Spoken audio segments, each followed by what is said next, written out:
하나님 아버지, 우리가 살아가는 이 전생의 삶이 광야의 삶인 것을 우리가 압니다. 우리가 구원받고 곧바로 주님께로 가지 못하는 것은 이 땅에서, 이 광야와 같은 곳에서 우리가 하나님을 추앙하는 훈련을 하며 우리의 믿음이 강화되며 우리가 어려움이 올 때마다 우리는 불순종과 또한 더 커다란 믿음으로 갈라지는 것을 봅니다. 먼저 애굽에서부터 이 백성들을 구원하셔서 광야에서 40년 동안을 그렇게 살아가게 하심으로써 이들이 영원한 땅, 영원한 약속을 받기에 합당하도록 그들의 믿음을 훈련시켰던 그 훈련의 장인 것을 봅니다. 하지만 안타깝게도 거의 대부분은 거역으로 불신으로 반응했던 것을 봅니다. 이전의 삶에 대한 그런 집착들, 또 하나님을 온전히 트러스트하지 못하며 그 약속을 이루지 못하실 거라는 그런 의심들, 그리고 자신들이 들어가야 되는 그 땅에 살고 있는 거대한 민족들, 이런 모든 것들이 불신으로 작용해서 그들은 결국은 들어가지 못했던 것을 봅니다. 이렇게 기록된 것은 말세에 우리들을 위해서 경계로 기록된 것이기에 우리 또한 이 땅에서 계속해서 많은 크고 작은 일을 겪으면서 우리가 훈련받고 있으며, 그리고 하나님을 우리가 트러스트하고 그리고 영원한 삶에 대한 예비함을 우리가 받고 있다는 것을 우리가 봅니다. 하나님, 오늘 이 민수기의 말씀이 또 우리의 삶이 되게 하셨고, 거기서 이들이 실패했던 곳에서 우리는 승리할 수 있도록 우리 주 예수 그리스도의 은혜로 말미암아 그렇게 이루시옵소서. 예수님의 이름으로 기도드립니다.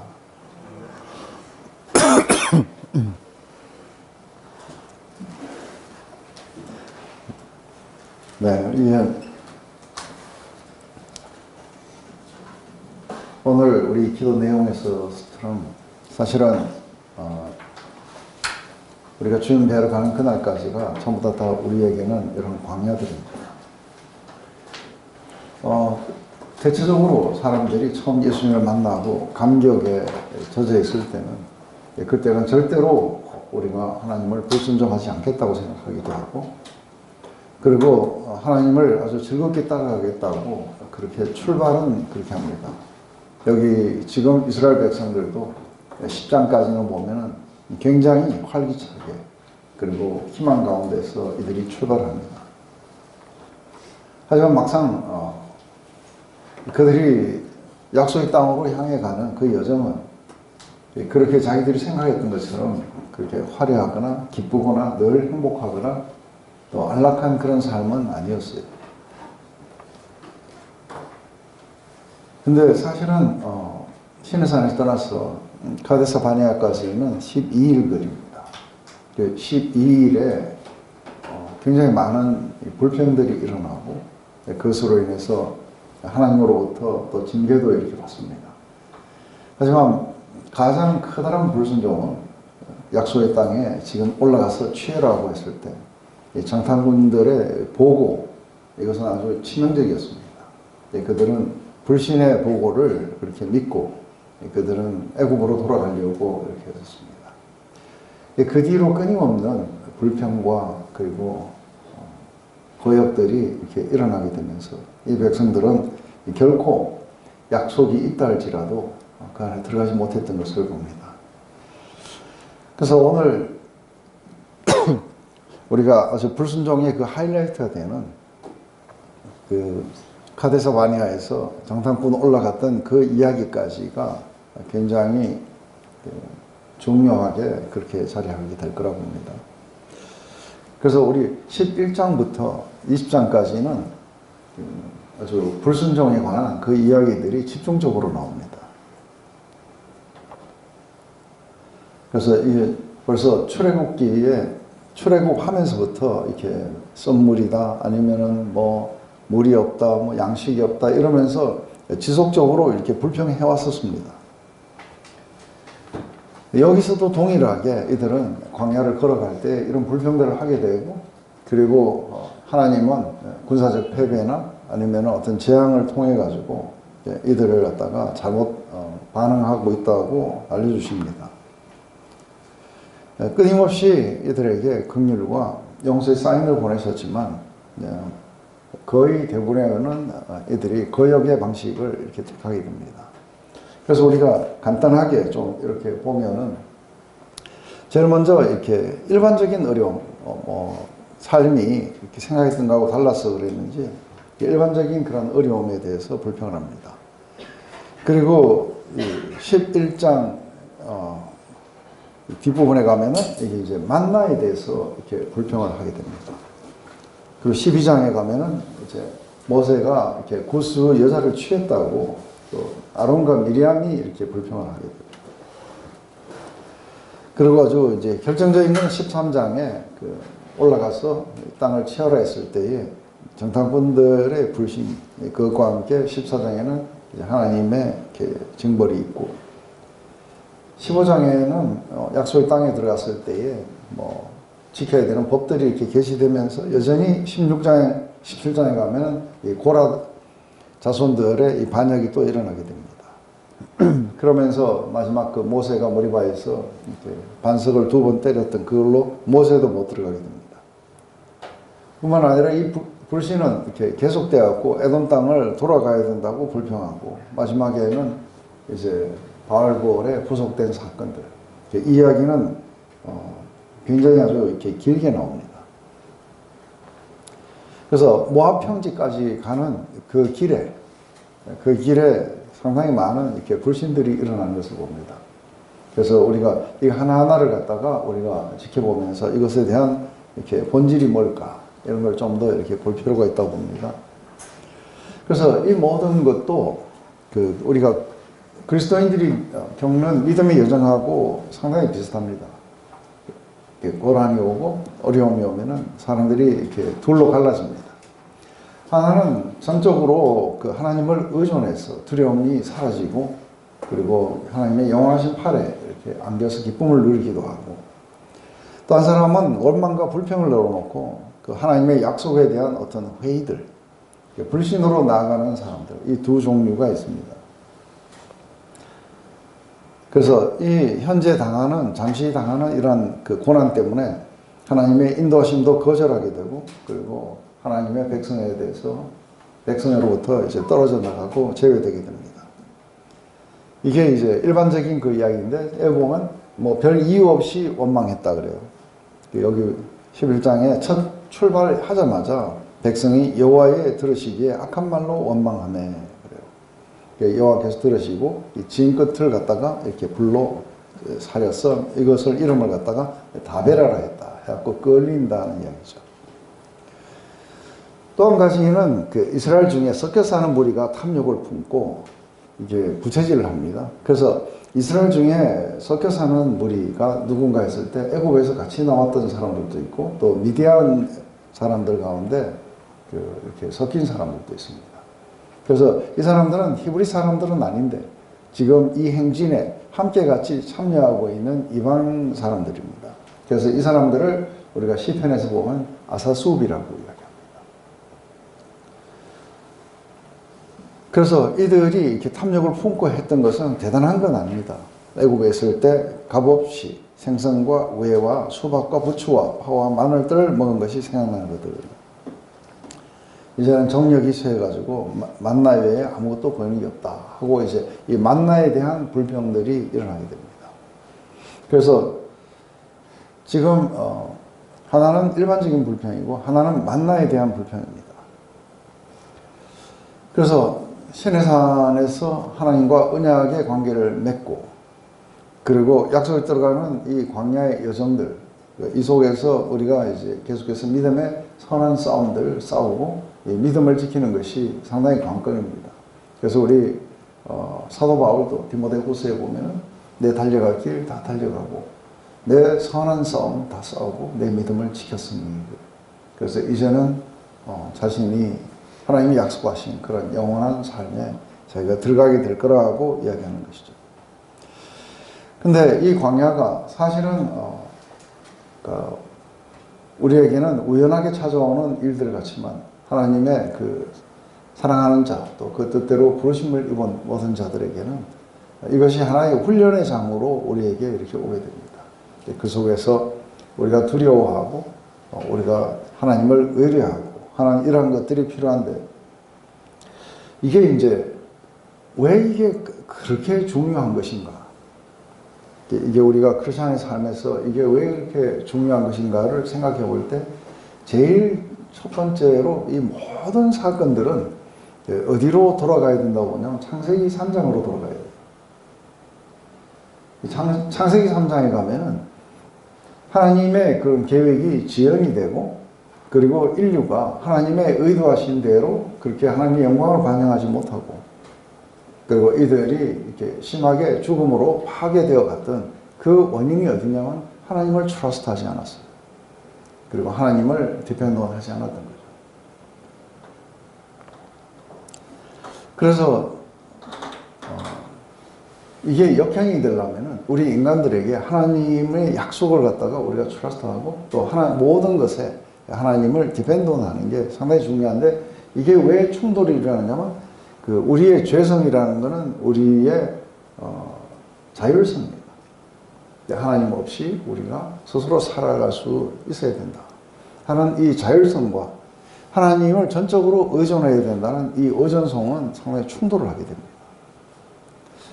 근데 우리가 자율성으로 돌아선 것을 뭐라고 그러냐면 우리 인간의 도성이라고 이야기를 해요.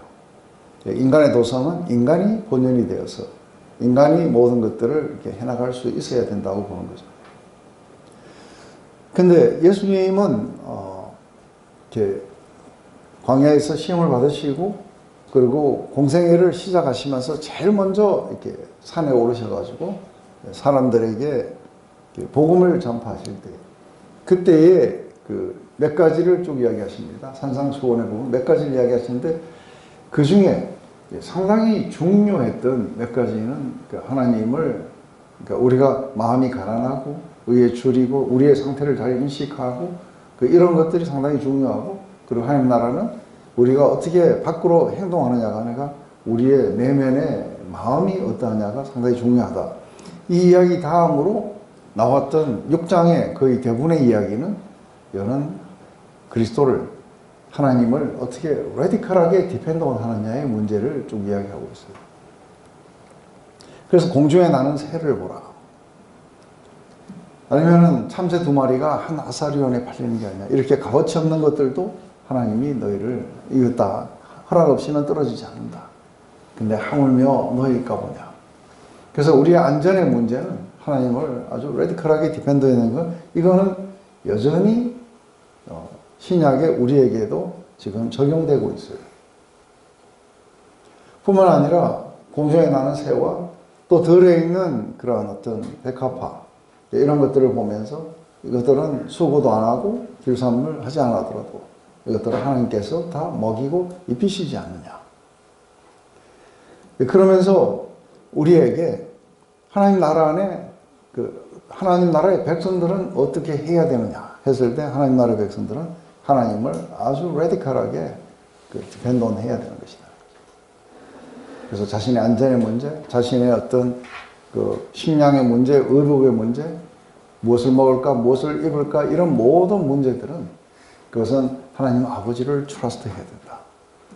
그리고 우리가 포커싱 해야 되는 단 한 가지는 뭐냐면 하나님의 통치, 하나님 나라, 하나님이 통치하시는 그 하나님의 나라에 우리가 포커스를 맞춰야 된다. 이게 이제 굉장히 중요한 거라고 말씀하시는 거죠. 근데 이게 이제 막상 우리가 이 사람들을 볼 때는 우리가 그렇게 보여요. 왜냐하면 이 사람들은 광야에 있기 때문에 광야의 이 스트레스를 견디지 못하고 또 맨날 만나만 먹는 거에 대해서 견디지 못하고 이렇게 불평하는 걸 보지만 우리는 어떤가 하는 거예요. 그래서 우리도 그리스도 한 분으로 만족하면서 그렇게 살아가는가? 아니면 우리의 안전은 우리가 지켜야 된다고 생각하는가? 아니면은 우리의 미래, 우리의 그런 어떤 안녕, 이런 모든 것들이 실제로 누구에 의해서 살아가고 있다고 우리는 실제로 생각하고 있는지.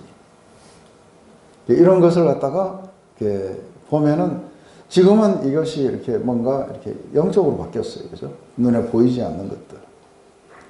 그래서 이 사람들은 당장에 먹을 것도 없고 아주 황량한 그런 어떤 광야에 있었기 때문에 굉장히 이제 비주얼하게 극명하게 드러났지만 오늘을 살아가는 우리들은 이게 비주얼하게 사실은 잘 이렇게 드러나진 않아요. 드러나진 않지만 사실은 이때의 이 사람들의 반응하고 별 다를 바가 없어요. 조금 불평이 조금 덜한 것은 또 우리의 문명의 발달로 인해 가지고 먹을 거 그리고 입을 때 그렇게 결핍되지 않는 거죠. 그렇지만 우리의 안전이라든지 또 우리가 앞으로 노년의 삶이라든지 이런 모든 것들은 하나님이 아니라 우리가 얼마나 마련하느냐에 따라서 우리가 살아갈 수 있다. 이렇게 느끼게 되는 거죠. 근데 예수님은 전혀 다른 이야기를 하시는 거예요. 그런 것으로 인하여 걱정을 한다든지 그래서 뭔가 불평이 나온다든지 이렇게 한다는 이 모든 것들은 여기가 똑같은 거예요. 그죠? 그래서 아주 레디컬한 디펜던스. 이게 없다면 하나님 나라에 적합하지 않다는 거예요. 이 이야기가 상당히 길게 나와요. 그죠? 그래서 거기에서 이제 한 가지 굉장히 중요한 거는 왜 우리는 그렇다면은 전적으로 하나님 앞에 우리의 운명을 맡기지 못할까 했을 때 이제 우리 안에 이게 두려움인 거예요. 우리는 그 약속을 믿는다고는 하지만 굉장히 두렵고 또 우리 자율성을 빼앗겼을 때 만약에 약속이 이루어지지 않는다면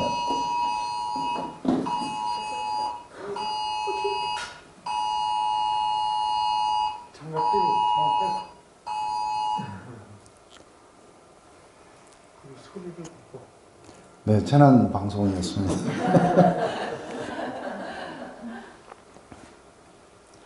그래서 사실은 우리가 조그마한 것들부터 시작해서 이렇게 거역이 일어납니다.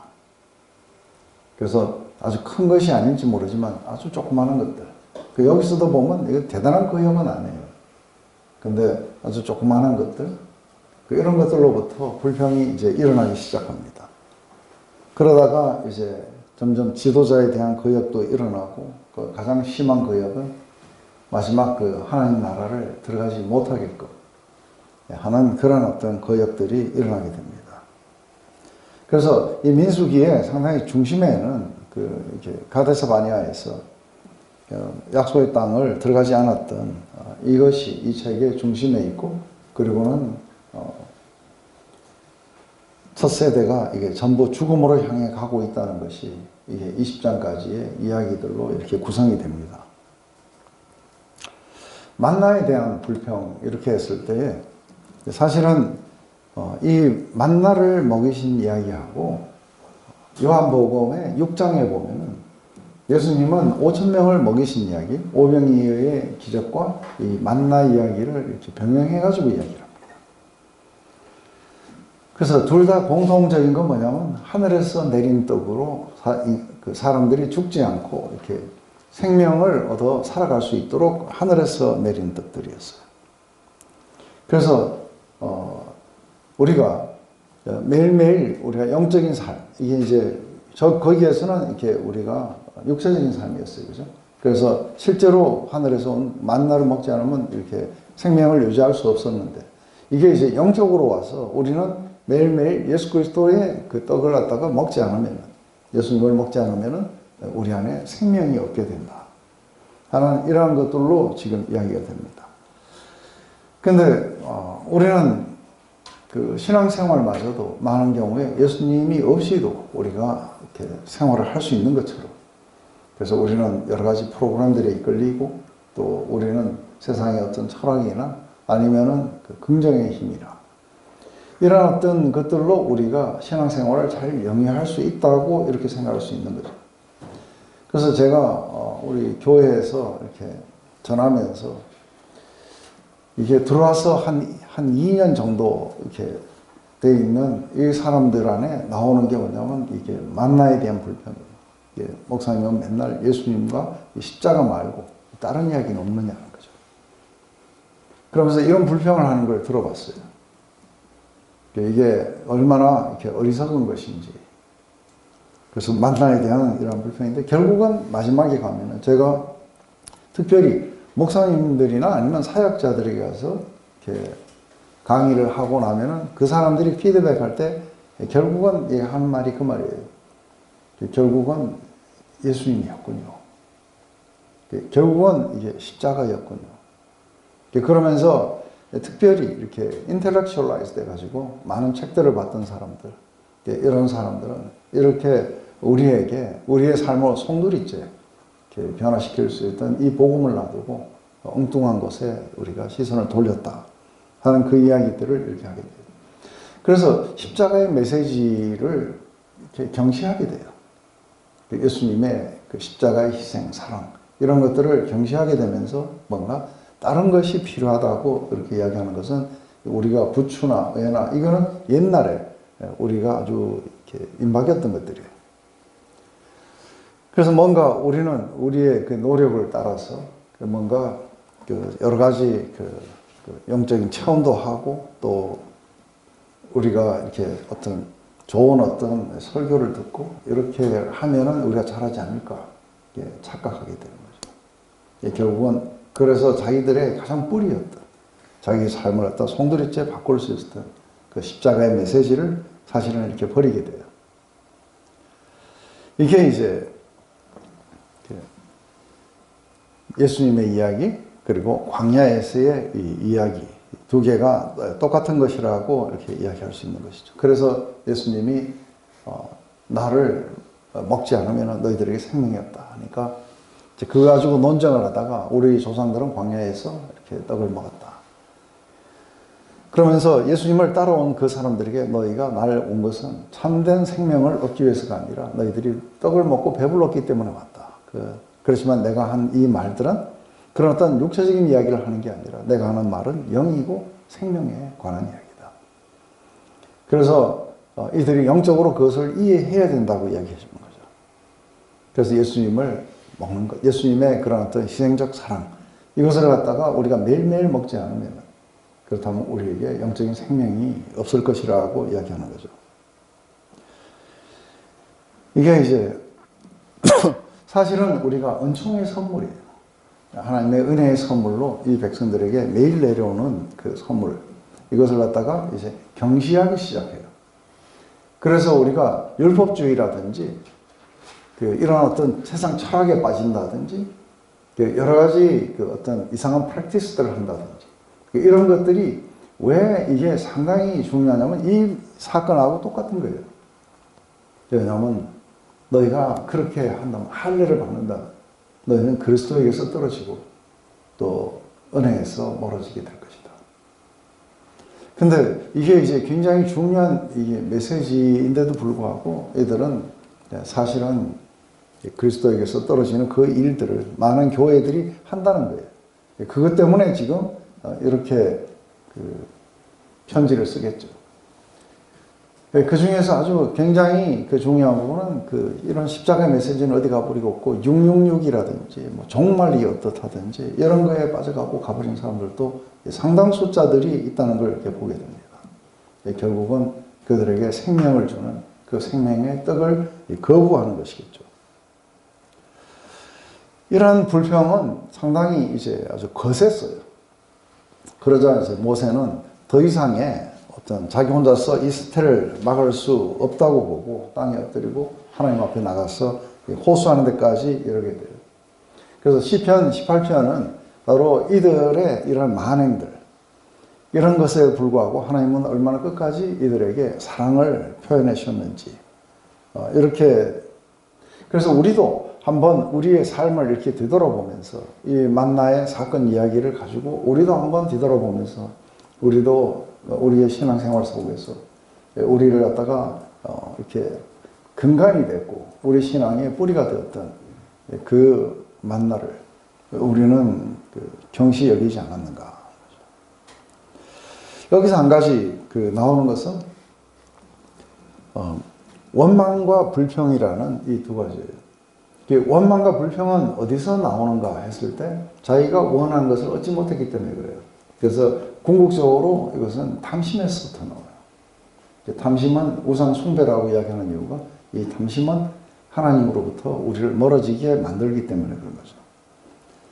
그래서 결국은 이 탐심이 이들로 하여금 원망과 불평으로 이끌었다고 그렇게 이야기를 해요. 그때 이제 이 모세는 하나님 앞에 나가서 이렇게 이야기를 하게 됩니다. 호소를 하게 되겠죠. 그래서 여기 보면 이 모든 백성에게 줄 고기를 내가 어디서 얻으리이까? 그들이 나를 향하여 울며 가로되 우리에게 고기를 주어 먹게 하라 하온즉 책임이 심히 중하여 나 혼자서는 이 모든 백성들을 칠 수 없나이다. 주께서 이같이 행하실 문제 구하옵노니 내게 은혜를 베푸사 즉시 나를 죽여 나로 나의 공광을 보지 않게 하옵소서 하면서 상당한 위협을 느끼고, 그리고 이제는 이 백성들을 이렇게 이끌 자신이 없다고, 나는 거기까지 이렇게 가게 돼서, 그래서 자기 혼자서 이걸 이끌어갈 수 없으니까 자기를 여기서 그냥 끝내달라 하고 할 정도까지 굉장한 위협을 느꼈던 걸 봅니다. 그러자 이제 이스라엘의 모든 장로들을 이렇게 모아갖고 데리고 오라고 이야기를 하시면서, 여기에서 보면은 이제 고기를 먹게 할 텐데 어느 정도냐면 하루나 이틀이나 닷새나 열흘이나 20일만 먹을 뿐 아니라 코에 넘쳐서 싫어하기까지 1개월간을 먹게 하시리니 이는 너희가 너희 중에서 거하시는 여호와를 멸시하고 그 앞에서 울며 이르기를 우리가 어찌하여 애굽에서 나왔던고 합니다. 그래서 이런 불평들은 하나님을 이렇게 멸시하는 것이라고 이야기를 해요. 왜냐하면 이것은 하나의 훈련의 기간이에요. 이 훈련을 견디면 이제는 자신들이 짓지 않은 집에 살게 되고, 그리고 자기들이 파지 않은 우물에서 물을 마시고, 그리고 자기들이 심지 않은 나무에서 열매를 따먹게 돼요. 근데 이 모든 것들은 이 풍성한 삶을 대비한 것이에요. 네, 그때에 이들이 하나님을 저버릴 것을 대비해서 여기에서 우리는 모든 것들이 하나님이 은혜로 우리에게 주시고 우리가 살고 기동하는 것은 하나님의 말미암은 걸 이게 지금 배우기 위함이에요. 그래서 사실은 여기에서 하나님은 이제 이들이 원하는 것을 이렇게 주십니다. 근데 이것을 이렇게 주시게 되는 이유가 뭐냐면 하나님이 이렇게 능력이 없어서 못 준다든지 하는 이런 이야기가 아니라 이게 하나의 훈련의 시간이었다는 거예요. 그런데 이때 끊임없이 이렇게 불신으로 반응하는 것에 대해서, 거기에 대해서 이렇게 징계를 가하시고 이러면서 하나님이 이렇게 손이 짧아서 구원을 못함이 아니다. 그것은 너희들 안에 있는 그 불신이다 하고 하는 게, 그래서 모세도 약간 불신해요, 그죠? 이 많은 백성들을 어떻게 해서 고기를 먹입니까? 여기 있는 모든 동물들을 다 잡아도 안 되는데, 그렇게 하자 하나님 여호와께서 모세에게 이르시되 때 여호와의 손이 짧아졌느냐? 내가 이제 내 말이 내게 응하는 여부를 보게 될 것이다. 하고서는 이제 아주 이상한 말이 이렇게 나오게 돼요, 그죠? 이제 드디어 일이 벌어져요. 바람이 여호와께로서 나와서 바다로부터 메추라기를 몰아 진 이편 저편 곧 진 사방에 각기 하루길 되는 지면 위 2규빗쯤 내리게 하신지라. 그러면 우리가 가로 세로가 하루길이라면 하루에 얼마나 걸을 수 있을까 하는 거죠. 그래서 하루길 이렇게 했을 때 보통 우리가 제가 계산한 거는 산티아고 길, 거기에 보면 하루길이 20km 내지 30km 돼요. 그래서 20km로 잡으면은 가로 20km, 세로 20km 정도 될 거라고 해요. 거기에 2규빗이라고 그러면 90cm예요. 그러니까 어느 정도인지 상상이 잘 안 가요. 그래서 백성들이 이제 지금 이게 한 몇백만이 될 텐데, 이 몇백만 명이 일어나 종일 종냐, 그 이튿날 종일토록, 한 이틀을 갖다가 종일토록 메추라기를 갖다가 모았다는 것이죠. 그래서 적게 모은 자도 10호멜이라. 10호멜이라는 거는 우리가 1리터짜리 페트병 2200개예요. 한 사람당 페트병 2200개를 모았다고 이야기해요. 그래서 그들이 자기를 위하여 진 사면에 펴두었다가 이렇게 이게 이제 이렇게까지 이렇게 많이 하신 이유는 그냥 어쩌다가 이렇게 메추라기가 이렇게 가다가 뭐 이렇게 한 사람이 이렇게 한 마리 정도 먹을 수 있을 정도로 그것도 상당한 거예요. 몇백만 마리가 죽어야 되니까. 근데 이렇게 딱 됐을 때에 사람들은 어쩌다가 뭐 일어나는 현상일 수도 있지 않느냐. 그런데 이걸 보면 사실은 애들이 집단으로 와서 자살한다는 게 이게 사실은 말이 안 되는 얘기예요. 그래서 하나님이 확실히 하셨다는 걸 아마 보여주시려고 아마 그랬다고 봐요. 근데 이것을 갖다가 주시면서도 여전히 이것을 주시는 건 문제가 아닌 거예요. 하나님에게 제일 쉬운 건 뭐냐면은, 그리고 가장 어려운 게 뭔가 했을 때 하나님에게 가장 쉬운 거는 갑자기 이런 어떤 어마어마한 양의 고기를 주신다든지, 아니면 풍년이 오게 하신다든지, 아니면 죽어가는 사람들을 살린다든지, 이런 거는 하나님에게는 그렇게 큰 문제가 안 돼요. 왜냐하면 전능하신 분이시니까. 근데 제일 어려운 게 뭐냐면 이렇게 아주 딱딱한 인간들에게 하나님을 믿게 하는 거예요. 근데 우리는 생각할 때 뭐가 되게 쉽다고 생각하냐면, 우리는 하나님 믿는 게 쉽고 우리는 사람을 일으킬 능력은 없으니까 그게 어렵다고 생각합니다. 근데 하나님이 지금 하신 것은 고기가 아까워서 그런 게 아니라 고기는 코에 넘치도록 주시면서 뭐에 대해서는 징계를 가시냐면 이들이 이렇게 불신했던 것이죠. 탐욕을 행치죠. 그래서 재앙으로 치셨고 그것 이름을 기브롯 하다라고 칭하였으니 탐욕을 낸 백성을 거기에 장사했습니다. 그래서 이게 그러니까 하나님 그리스도 이외에 다른 것에 대해서 이것은 하나님이 이렇게 우리에게 주시는 생명의 떡이 아닌 다른 것에서 우리의 생명을 취하려고 한다든지 이것이 영적으로 바뀌게 되면은 그것은 상당히 잘못된 것이겠죠. 그래서 보면은 많은 사람들이 막 치유 집회를 간다든지 뭐 아니면은 이런 것들도 뭐 그게 다 나쁘다고는 볼 수는 없어요. 그렇지만 그런 데를 간다든지 아니면은 긍정의 힘에 조엘 오스틴을 따른다든지 아니면 어떤 사실은 그게 철학이에요. 스토아파의 이런 철학들을 따른다든지 아니면 눈 감으면 맨날 뭐가 보이는 거 그런 프랙티스를 한다든지 뭐 천사를 숭배한다든지 아니면은 뭐 이렇게 성인들을 숭배한다든지 이런 모든 것들이 사실상은 그리스도를 이렇게 마음 안에 이렇게 두지 않는 것이게 되겠죠. 그게 이제 상당히 그런 이제 문제였을 거라고 봐요. 그렇지만 우리가 또다시 이렇게 아는 것은 이게 탐욕이 우리에게 이 탐욕이 이렇게 오게 되는 이유가 어디 있느냐 됐을 때 이 탐욕은 우리 자신을 스스로를 갖다가 완성시키려고 하는 거기에서부터 이게 탐욕이 와요. 자기 만족, 자기를 만족시키기 위해서 탐욕이 오고 자기를 갖다가 완성시키기 위해서 탐욕이 오고 그래서 이 탐욕은 근본적으로 이 불신에서부터 나오게 돼요. 그래서 이 불신이 원망과 불평으로 이렇게 이끌어가게 되고 그래서 이게 단순하게 뭐를 예를 들어서 아이폰을 너무 사고 싶어 갖고 그랬던 그게 이제 탐욕이 그 이야기를 하는 건 아니에요. 그 이야기를 하는 게 아니라 이 깊은 불신에서부터 나오는 이 탐욕들이 있는 거예요. 그것은 이렇게 근본적으로 하나님의 예비하심을 떠나가게 돼요. 그래서 하나님이 주시지 않는 것을 자기가 가지려고 하게 되겠죠. 그래서 궁극적으로 이건 불신앙이에요. 그래서 원망과 탐욕, 이 모든 것들은 사실은 불신앙에서부터 나오고요. 그래서 일단은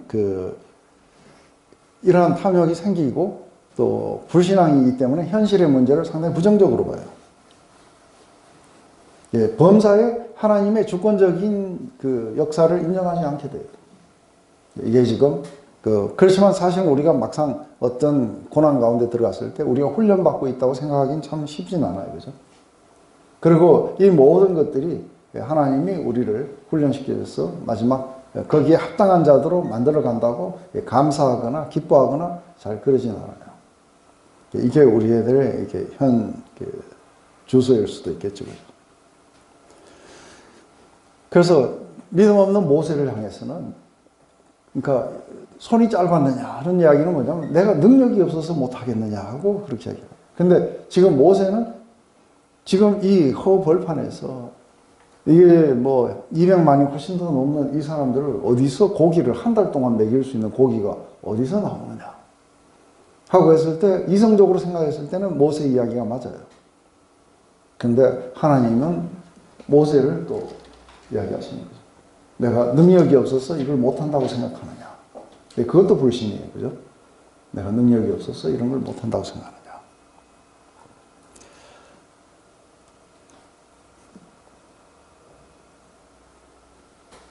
그래서 이게 이제 돈과 하나님을 이렇게 이야기했을 때 두 개가 한꺼번에 섬기지를 못한다고 이야기해요. 왜 그러냐면 돈을 섬기든지 하나님을 섬기든지 둘 중에 하나를 섬겨야 될 것이다. 그래서 우리가 디모데전서 6장에 보면 이렇게, 우리가 세상에 아무것도 가지고 온 것이 없으며 또한 아무것도 가지고 가지 못하리니 우리가 먹을 것과 입을 것이 있은즉 족한 줄로 알라 하고 얘기해요. 그래서 우리가 지금 현재 있는 것으로 이렇게 족함을 이렇게 배워야 되는 거죠. 근데 이 디모데전서 6장에는 그렇게 이야기해요. 돈을 사랑함이 일만하게 뿌리가 되었다고. 그래서 근심으로 자기를 찔렀다고 그렇게 이야기하는 거죠. 그래서 돈을 갖다가 우리가 내가 돈을 번다는 자체가 잘못된 거 아닌 거죠. 근데 돈을 이렇게 사랑하게 됐다는 것은 그것을 사실은 섬기고 있어요. 그래서 우리가 가진 것에 대해서 이렇게 만족함을 누리기보다는, 이것은 하나님이 주셨다고 하는 그 의식 속에서 만족함을 누리기보다는 이것을 더 증식해야 하고, 나로 하여금 더 안전함으로 또 더 이렇게 멋있는 사람으로 데려가야 된다고 생각하는 것이죠. 그러면서 히브리서에는 이렇게 이야기해요. 히브리서에는 이게 불신의 여러 가지 종류 중에 하나죠. 돈을 사랑하지 말고 있는 바 족한 줄로 알라. 그러면서 그가 친히 말씀하시기를 내가 과연 너희를 버리지 아니하고 과연 너희를 떠나지 아니하리라. 하나님이 친히 내가 너희를 떠나지 않고 너희를 버리지 않겠다고 그렇게 말씀하셨으니 돈을 사랑하지 말아야 된다 하는 게 이제 우리 히브리서 13장 5절에 그렇게 되는 거죠.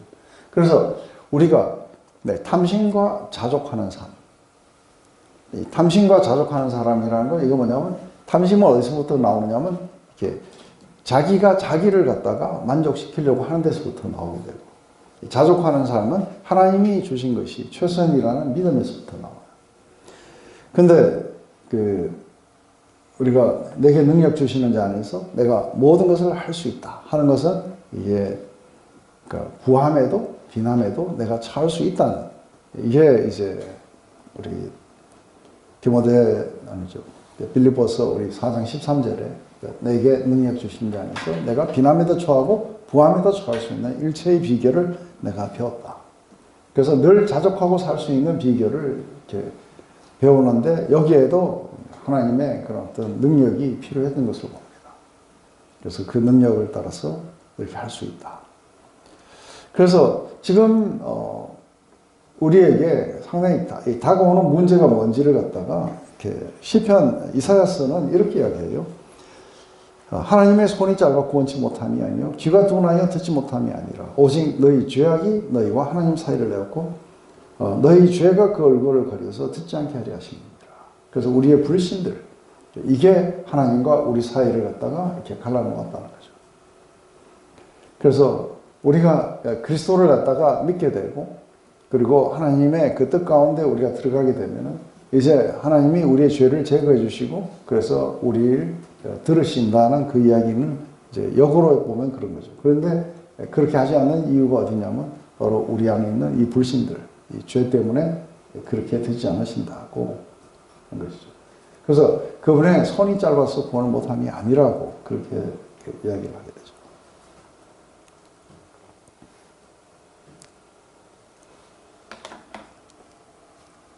우리 다음번 거는 좀 더 이렇게 긴 이야기니까 잠시 쉬었다가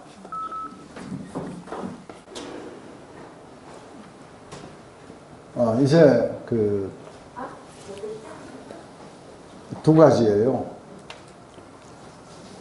그 앞으로 나오는 이야기는 이제 그 신정 국가 안에서의 지도자에 관한 그 이야기들이 나오는데 또 그 상당히 모범으로 모세가 나와요.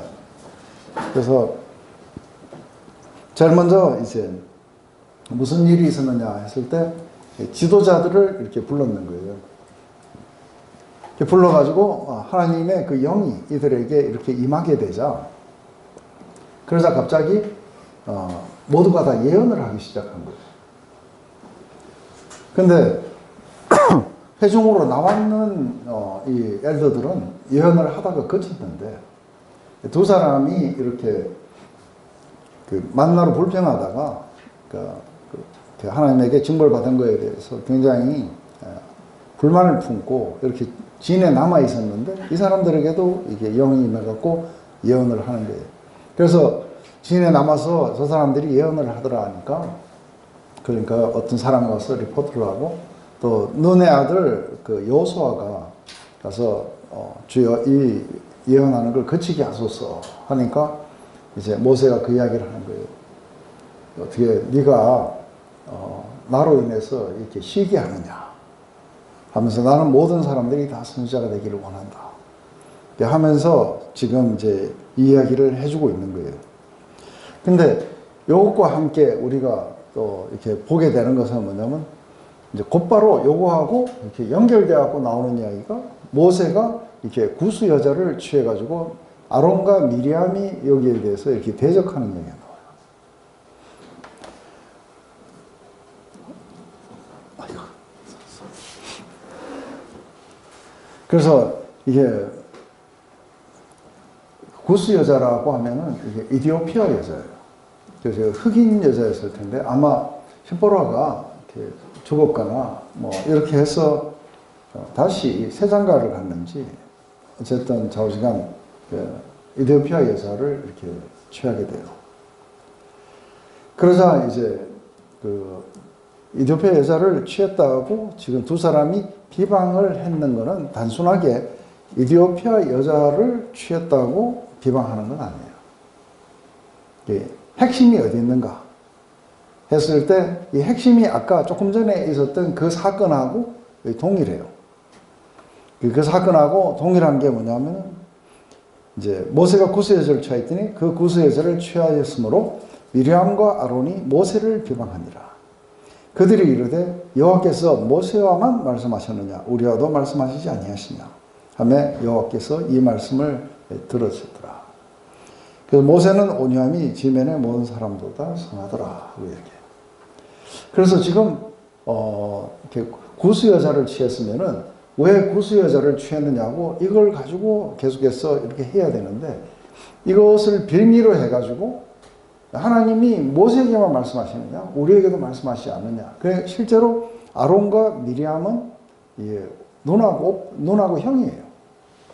근데 자기 동생이 지금 이렇게 신정국가의 리더로서 이걸 끌고 가고 있는데 마음속에서 자기들에게 주어지지 않는 것 그것에 대해서 사실은 이제 패권 다툼을 하려고 하는 거예요. 이게 이 잘못을 가지고 그러면서 하나님이 우리하고도 말씀하시고 이렇게 했는데 모세하고만 이야기하시는 게 아니냐. 그러니까 이제 모세의 권위에 대해서 사실은 이렇게 도전을 하게 되는 거죠. 그래서 모세가 이렇게 뭔가 실수한 걸 가지고 이제 꼬타리를 잡아가지고 이때다 하고 이제 일어서게 된 게 이게 형제 안에서 일어나는 형제의 난이겠죠. 이렇게 되자 이제 하나님이 이 말씀을 들으셨다고요. 그런데 뭐 중요한 건 뭐냐면 여기에 한 가지 모세는 그 온유함이 지면의 모든 사람보다 이렇게 성하더라 하는 거죠. 그러면서 이제 하나님이 오셔가지고 지금 이 모세하고 그 아론과 미리암에게 이제 어떤 이야기를 하시고 또 미리암에게는 징벌을 하세요.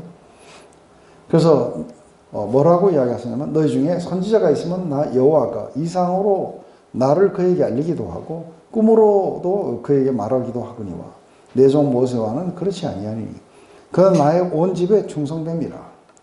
그와는 내가 대면하여 명백히 말하고 은밀한 말로 아니하며 그는 또 여호와의 형상을 보겠거늘 너희가 어찌하여 내 종 모세를 비방하기를 두려워하지 아니하느냐. 여호와께서 그들을 향하여 진노하시고 떠나시며 구름이 장막 위에 떠나갔고 미리암은 문둥병에 들려 눈과 같더라. 그래서 지금의 그 이슈는 그 구스 여자하고 결혼한 게 이슈가 아니고 지금 아까 이야기는 똑같이 그 하나님의 그 영이 임하여가지고 리더에게 아무에게나 이렇게 임하여서 그들도 하나님의 말씀을 갖다가 막 이렇게 이야기를 해요. 그러자 이 하나님의 말씀은 오직 그 모세만을 통해서 와야 되는데 일반 리더들을 통해서도 오니까 그 여호수아가 그걸 막으려고 했던 거죠. 그때에 모세는 그것 때문에 나 때문에 시기하느냐. 그래서 모두가 다 하나님의 영을 받고 선지자가 되기를 원한다. 근데 지금은 이제 형과 누나가 하나님이 모세하고만 말씀하시냐 우리하고도 말씀하시지 않느냐. 그러면서 니나 내나 다를 바가 뭐가 있느냐 하고 이렇게 얘기하니까 혹이 이상 가운데 말씀하시기도 하고 또 꿈으로도 말하지만 모세하고는 다르다. 모세는 내가 얼굴과 얼굴을 마주보고 이야기를 한다. 그래서 그것은 다른 이야기를 하는 거죠. 그래서 거기에 너희들이 도전을 하고 그것을 무너뜨리게 된다면 그렇다면은 뭔가 상당히 문제가 생길 거다. 이렇게 해가지고 사실은 미리암에게 문둥병이 걸리게 합니다. 근데 자기의 그 권위에 도전해가지고 이렇게 했는 그 누나가 문둥병에 걸리게 되자. 그러자 모세는 하나님을 찾아가가지고 호소합니다. 구해달라고. 이게 이제 그런 끊임없는 권위에 대한 도전들 뭐 이런 것들에 대해서 별로 이렇게 중요하진 않아요. 모세에게는. 그리고 오히려 자기 권위에 도전했던 사람들에게 이렇게 용서를 이렇게 호소하게 돼요. 근데 이 문제가 왜 이렇게 중요하게 되는가 이랬을 때에 그러니까 모세의 이 권위는 모세가 어떻게 해서 온 건 아니에요.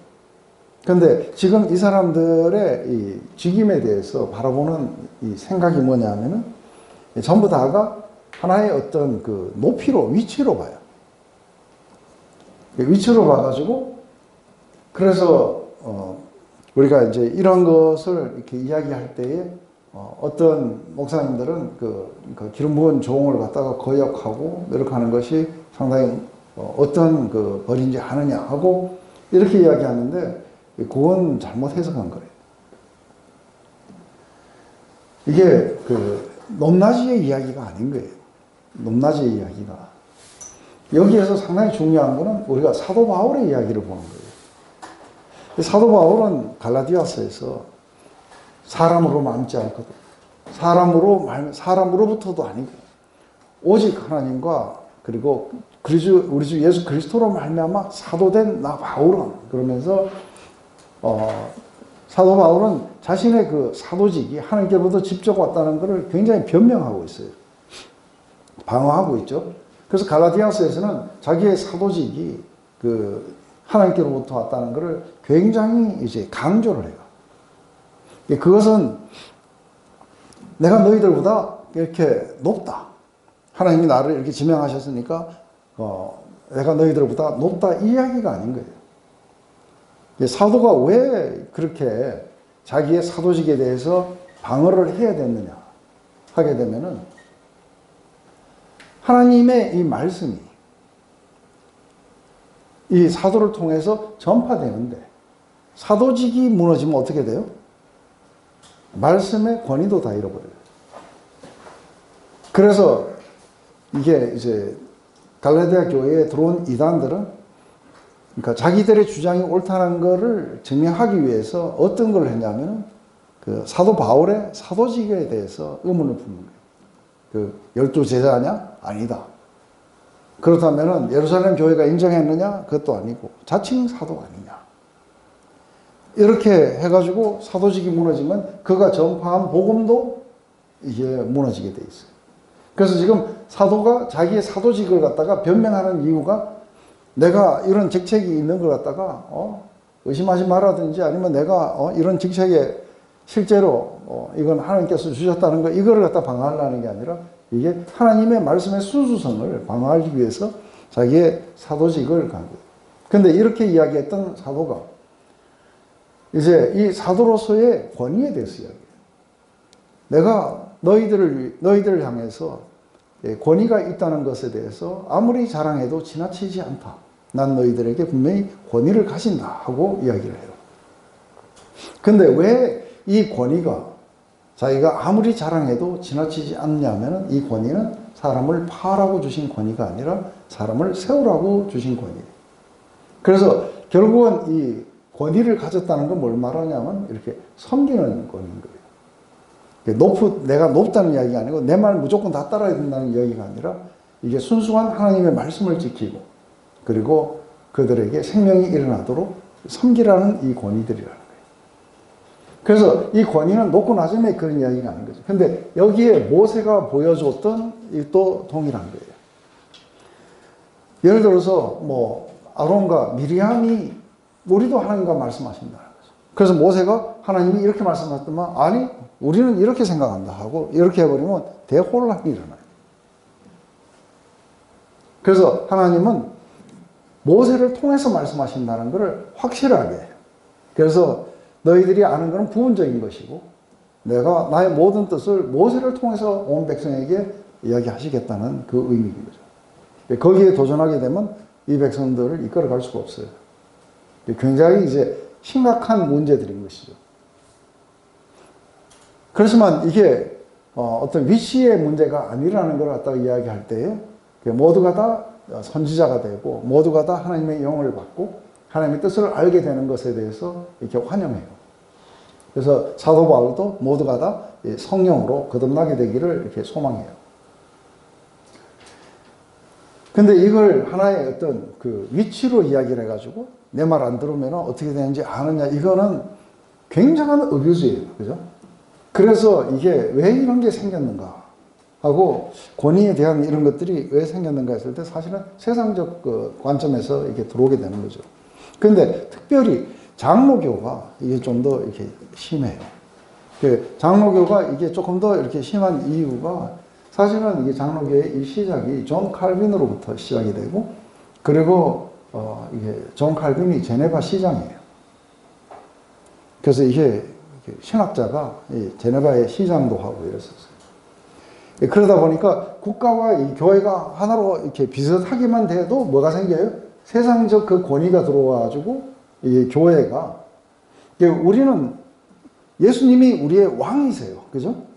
분명히 예수님이 우리에 대해서 이렇게 권위를 가지세요. 근데 이 왕은 우리를 부리는 왕이 아니고 우리를 위해서 자신의 삶을 내려놓는 왕이에요. 하나님 나라는 섬기는 자가 권위를 가지고 큰 자들이라고 이야기하는 나라예요.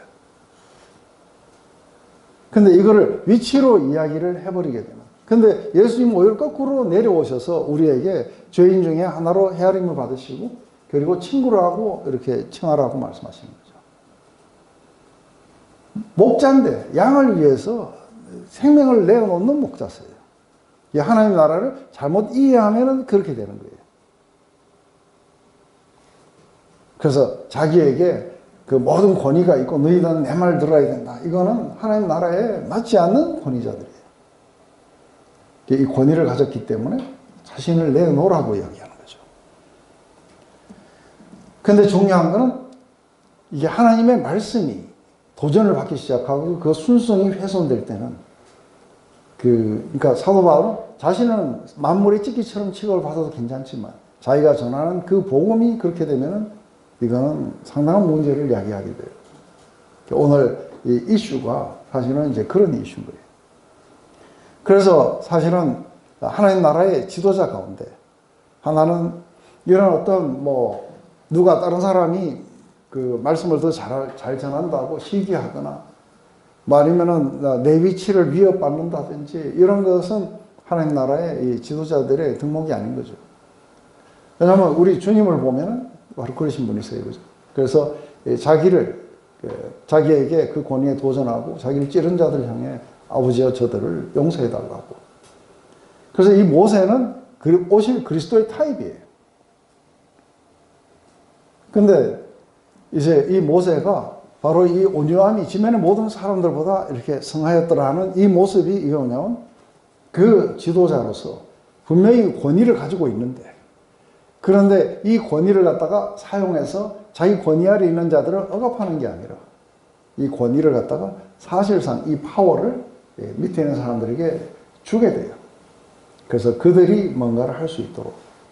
그래서 사실은 이 권위자가 모세가 보면은 늘 이게 백성들을 위해서 기도하고, 그리고 이 백성들을 확 없애버리고, 그리고 너로 새로 시작하겠다고 했을 때도, 그때도 모세는 그 백성들을 위해서 자기 생명을 담보로 내놓고 그렇게 하지 말아달라고 그렇게 간청을 드리고, 이러는 것은 바로 권위자, 참된 권위이기 때문에 그렇게 하는 거겠죠. 안 그랬으면은 그걸 썰어버리고 새로 시작합시다. 이렇게 이야기를 이렇게 했을 수도 있다고 보는 거죠. 그렇게 섬기는 성품을 또 온유하다라고. 그렇죠. 이게 온유라는 게 뭐냐면 힘이 있는데 그 야생마가 아닌 거예요. 길들이진만 거예요.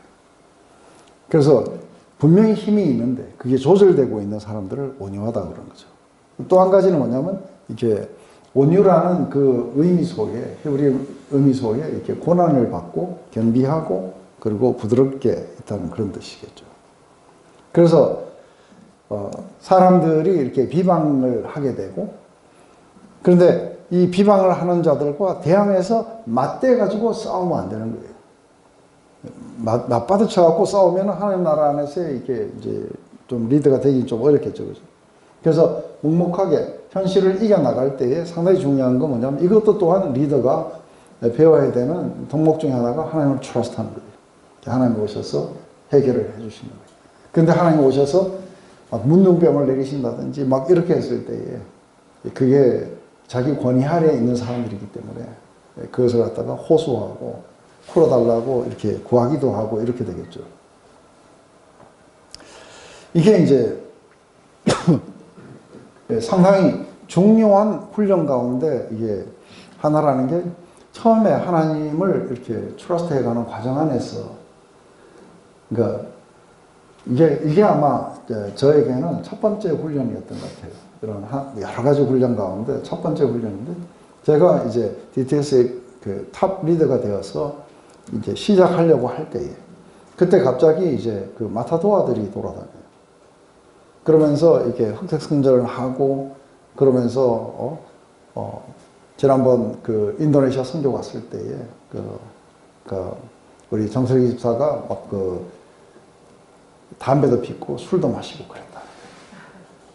그러니까 말이 돼야 뭐 이야기를 하죠. 그래서 팍 일어서 가지고 가서 누가 그랬냐 하고 이제 이렇게 하고 해야 되는데, 탁 일어서려고 하는데 그때 제가 한 가지 열심히 했던 게 뭐냐면 꼭 하나님 앞에 물어보고 나 이걸 어떻게 해야 될까요? 그러니까 잠잠하라는 거예요. 잠잠하고 내한테 맡기고 네가 잠잠히 대처해야 된다. 그래서 사실은 이렇게 나가려다가 안 나가고 이제 그냥 있었죠. 그러면서 이제, 그런데 점점 들려온 이야기는 이게 이제 점점 막 거세져 가지고, 그래서 이제 그 목사님과 이제 부목사님들이 이제 이 문제를 이렇게 이제 다뤄야 된다. 이건 그냥 여기서 이렇게 해갖고서는 학교가 시작도 안 되고 좀 어려울 것 같다. 다뤄야겠다 하는, 거기까지 막 가게 된 거예요. 그래서 이제 사실은 다 모여라 해갖고 이제 다 불림을 받아간 거예요. 그 불림을 받아갔는데 이제 그 이야기를, 그걸 직접 말하는 사람이 누군지도 사실은 이렇게 나오게 됐어요. 근데 그 사람이 이야기를 하는 걸 들어보니까 저도 봤던 거예요. 인도네시아 거기 가서 저도 봤던 거예요. 근데 아이러니한 게 뭐냐면 사실은 그 사람 남편이 그랬어요.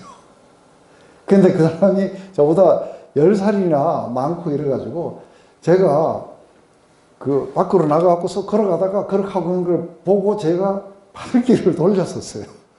가서 제가 왜 이러십니까? 하고 뭐 이렇게 하고 싶지는 않았겠죠. 그리고 그게 굉장히 심각한 것도 아니었어요. 왜냐하면 그 이렇게 잔디밭에 앉아가지고 그 맥주를 먹고 있더라고요. 그래서 그냥 그 못 본 척 지나가서 우리 담당 목사님하고 이야기를 잠깐 나누긴 했었어요. 근데 이 뭐 어떻게 장면을 이야기하는 거 보니까 사실은 자기 남편이 했는데 어떻게 그걸 모르고 제가 했다고 그렇게 이야기를 한 거예요. 이렇게 모여가지고 이야기를 했는데. 그래서 제가 사실은 뭐 어떻게 거기서 싹 다 이야기하기는 어렵고, 그래서 그분 잠깐 나오라고, 사실 그 남편이 그렇게 하신 거라고. 그렇게 하고 이야기하니까 이제 깜짝 놀라죠. 그래서 확인을 해보시라고. 그러니까 이제 확인해 보니까 전부 다 사실인 거죠. 그러니까 막 미안하다고 하면서 이제 이렇게 해가지고 하다 보니까 이제 오히려 이 문제의 본질이 그 문제가 아니었구나. 그 본질은 자기가 이렇게 되고 싶었던 거예요.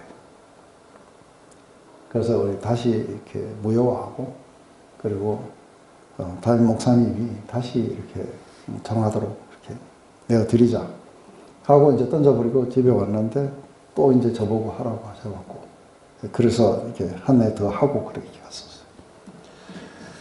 그러면서 이제 이때에 굉장히 이제 억울하고 이건 말도 안 되는 이야기다 싶어갖고 막 나가려고 이러는데 계속 이제 스톱하라고. 근데 결국은 이게 이렇게 이제 풀어지는 것들을 이렇게 보게 되겠죠. 그래서 우리 교회에서는 어떻게 하냐면 누군가가 이렇게 말도 안 되는 이야기로 이렇게 하면은 거기에서 제가 직접 그렇게 하는 거, 거기서 일단은 제가 말은 하긴 해요. 왜 그렇게 이야기를 하느냐 하고 했는데, 이 사람이 아주 뭐 말도 안 되는 이야기를 하면은 조용히 물러와요. 그래서 엘더 회의다 이야기하면 엘더 중에 그걸 담당하는 엘더들이 있어요.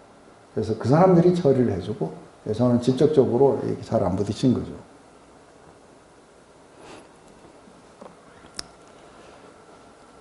지금 우리가 이런 걸 볼 때 이제 이 땅에서 살아가면서 흔히 일어날 수 있는 거예요. 파워 게임들, 그리고 다른 사람의 약점을 잡아가지고 끌어내리고 자기가 올라가는, 이건 이제 세상의 어떤 개념들이에요, 그죠? 근데 하나님 나라 안에서는 이제 그런 것들이 일어나면 안 된다고 이야기하는 거죠. 그래서 사도직을 갖다가 이렇게 변호하고, 이럴 때에도 굉장히 이렇게 중요한 그런 부분들인 거죠. 그래서 사실은 이제 이런 것들이 있다는 걸 알고, 저희 교회에서 사실은 제가 안수를 잘 안 받으려고 그랬어요. 왜냐하면 전 목사가 되는 게 이렇게 썩 달갑지가 않아가지고 안 받으려고 그랬는데, 교회에서 계속 푸시를 하는 거예요. 안 받으면은 너희 칼추어에서 안수받지 않는 목사가 너희들을 인도한다면은 끊임없이 도전을 받을 거라는 거예요. 그래서 받으라고 막 푸시를 해가지고, 그래서 상당히 일찍 받게 돼요. 이런 모든 것들도 사실은 제가 목사다 아니다 뭐다 이런 거는 사실 저 별로 안 되고 싶었어요. 근데 이 일을 수행하기 위해서 뭐에게 이런 어떤 직책이 필요하다. 이게 이제 모세에게 하나님이 그것을 세워주셔야 되는 일 중에 이제 하나라고 이렇게 되는 것이겠죠. 이제 가데스 바네아의 이야기가 나와요. 그죠? 그래서 이 파란 광야에서 12정상군의 보고와 또 백성들의 결정과 하나님의 심판. 오늘은 아마 여기까지밖에 이렇게 못하게 될 거라고 봅니다. 근데 여기에도 이제 상당히 많은 우리 이야기들이 이렇게 들어가 있게 될 거라고 봅니다. 그래서 우리 제일 먼저 이제 올라가서 이렇게 탐지하라 했을 때, 카데스 바네아가 어디 있냐면은 전체가 이제 전체 일대를 갖다가 이게 파란 광야라 그래요. 근데 파란 광야 가운데서도 이게 카데스 바네아라는 거는 헤브론에서 우리가 지난번에 갔을 때 우리가 부엘세바에서 내려오는 데는 거기는 네게브 사막이에요. 거기서 이렇게 내려오면은 이게 이제 시나이 반도로도 내려오는 길이 있죠. 그래서 우리가 거기 우물에 서가지고 저쪽으로 끝으로 가면은 저기서 쑥 내려갈 거다. 거기가 이제 시나이 반도의 북쪽이다. 했는데 우리가 처음에 이렇게 뭐죠? 그 엔게디를 갔다가 제가 헤브론을 가야 된다 해가지고 이게 헤브론으로 이렇게 타고 올라가는 그 길이 무슨 길이냐 하면은 이게 이제 카데스 바네아에서 이렇게 장탄꾼이 올라갔던 길이에요. 그래서 도달한 곳이 어디냐면은 이게 그 뭐죠? 헤브론이었는 거죠. 헤브론에 가니까 전부 포도밭이었죠. 보셨어요? 완전히 제가 깜짝 놀랐어요. 온 헤브론이 전부 이게 포도밭인 걸 보고, 그래서 이들이 올라가서 이제 뭐 포도 뭐 이야기가 나오고 이렇게 한 거죠. 근데 거기 올라가 보니까 사실은 굉장히 이제 뭐 비옥합디다.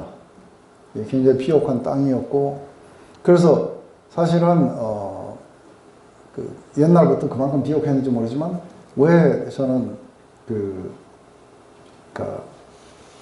롯이 헤브론을 택하지 않고 저 밑에 있는 소돔과 고모라를 택했어요. 그런데 우리가 나중에 제가 억지로라도 그 소돔과 고모라를 갖다가 가야 된다 가보니까 진짜 비옥하더라고요. 네, 그런데 우리가 그 헤브론으로 이제 갔던 아브라함의 이야기를 보면서 거기에도 사실은 약간 땅은 척박한 것 같은데 포도 농사가 아주 잘 되는 걸 봐요. 근데 거기에 누가 살았느냐면 아낙 자손들이 살았어요. 아낙 자손은 건 이게 사실은 그러니까 우리가 블레셋이라고 하는 이게 거의 터키나 아니면 유럽에서 온 그 족속들이에요. 그러다 보니까 이 사람들이 덩치가 되게 커요. 아낙 자손이라든지 이런 거는 원래 가나안에 살던 사람들이기보다는 어떻게 이주해갖고 왔는 그런 사람들일 수도 있어요. 이들은 상당히 이제 덩치가 크죠, 그죠? 그래서 올라가 보니까 땅은 젖과 꿀이 흐르는 땅인데 문제는 그걸 지키고 있는 사람들이, 그리고 또 한 가지 큰 차이가 뭐냐면 그때 당시에 그 헤브론에서 이들이 지키고 있는 아낙 자손들은 이미 철기 시대예요. 그 철을 사용하고 있는데 밑에는 아직 또 뭐예요? 청동기 시대예요. 그래서 무기 차이가 있어서 그들은 철병거를 가지고 있고 여기에서는 지금 청동기인 거예요. 이런 무기에도 상당히 많이 차이가 있었던 거죠. 근데 땅은 젖과 꿀이 흐르는데 그러나 그 땅 거민은 강하고 성읍은 견고하고 힘이 클 뿐 아니라 거기에 아낙 자손을 보았으며 아말렉인은 남방 땅에 거하고 헷인과 여부스인과 아모리인은 산지에 거하고 가나인은 해변과 요단가에 거하여 되이다. 그러면서 이제 했을 때 갈렙이 나옵니다. 갈렙이 모세 앞에 백성을 안전시켜 가로되 우리가 곧 올라가서 그 땅을 취하자. 능히 이기리라. 그렇게 했지만 함께 올라갔던 사람들은 다르게 얘기합니다. 우리는 그들 보기에 메뚜기 같았다. 그러면서 아주 신장이 장대하고 이렇게 이야기를 합니다. 그런데 여기에서 지금 갈렙은 이렇게 다른 눈으로 봐요. 나머지 10명하고 그리고 여호수아도 다른 눈으로 봐요. 그죠? 그래서 이게 지금 믿음의 눈으로 이렇게 보는 것과 그 다음에 실제로 보는 것과의 이런 차이죠. 하나는 믿음으로 보지 않았어요. 하나님이 이 땅을 취하라. 근데 그래서 결국은 이 일로 인해 가지고 갈렙과 여호수아만 들어가고 나머지들은 못 들어간다 이렇게 되는 거죠. 근데 나중에 이 헤브론을 누가 차지했느냐 하면 갈렙이 차지해요. 그래서 나중에 이때 이 약속을 하나님이 하세요. 그죠? 그래서 올라가서 마지막에 전에 약속하셨던 이 산지를 내게 주소서. 이래가지고 이제 이걸 누구든지 올라가서 이 아낙 자손들을 갖다가 떨어뜨린 자들은 내 딸 악사를 주겠다. 이래가지고 이제 정복, 나중에 이제 여호수아에 가면 이제 정복 스토리가 나요. 지금 여호수아는 이게 지금 갈렙이 유다 지파예요.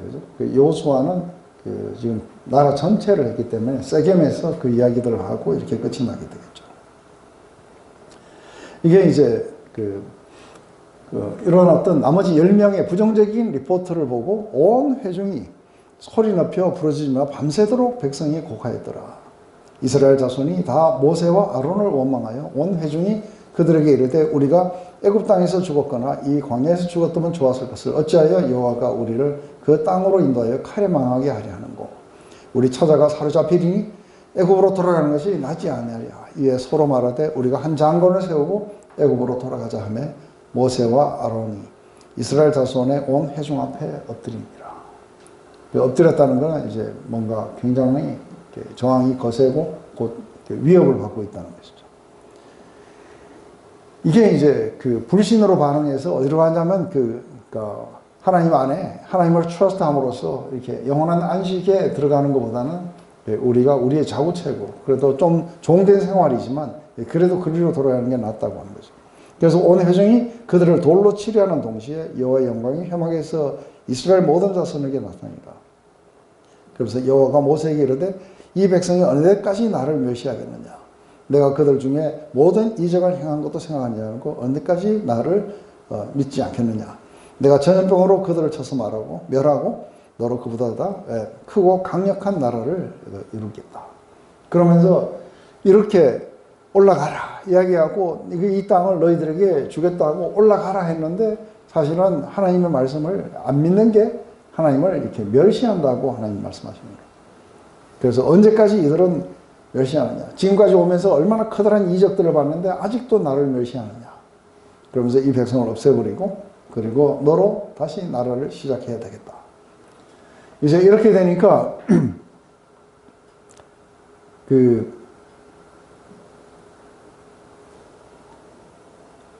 우리가 오히려 거꾸로 이제 여호수아는 다르게 말해요. 그죠?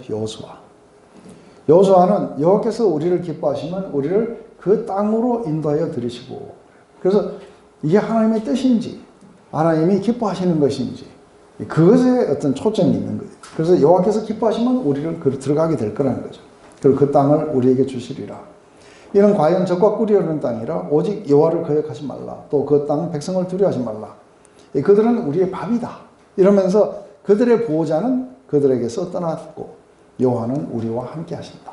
그래서 중요한 건 하나님이 나와 함께 하시는지 아닌지에 대해서 지금 여호수아는 이게 관점을 그렇게 말하는 거죠.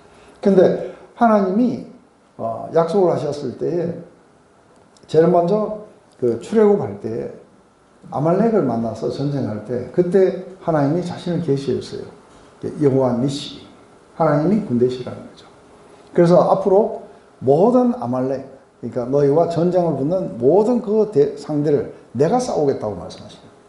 그래서 이미 그렇게 말씀하시고 또 전쟁을 승리하게 하시고 또 그 전쟁이 하나님에 의해서 이게 승리가 된다는 걸 알려주기 위해서 깃발을 들었다 내렸다 이런 걸 했어요.